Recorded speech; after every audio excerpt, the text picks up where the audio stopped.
రాజధాని భూ సమీకరణపై వడ్లమాను గ్రామ సభలో రైతులు నిలదీత.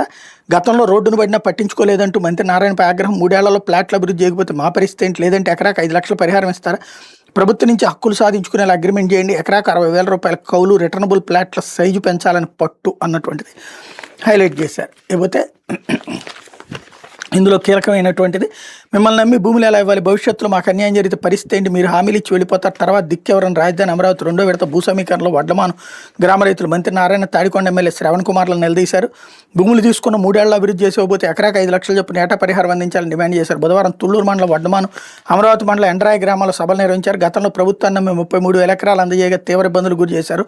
రోడ్డును పడినా పట్టించుకోలేదు, ప్రభుత్వం చేయలేకపోతే ఏంటి అనే దానిపై సరైన జవాబు చెప్పాలని వడ్లమానులో మంత్రి నారాయణ రైతులు ప్రశ్నించారు. రైతు ఆళ్ల బసవపూర్ణచంద్ర మాట్లాడుతూ ప్రభుత్వం మార్చి మా పరిస్థితి ఏంటి, 3 కాదు 4 ఏళ్ళు తీసుకోండి, అనుకున్న సమయంలో ప్లాట్లు అభివృద్ధి చేయకపోతే మేము కోర్టుకు వెళ్ళేది, ప్రభుత్వం మెడల వంచి హక్కులు సాధించుకున్న ప్రభుత్వం అగ్రిమెంట్ చేయాలని కోరారు.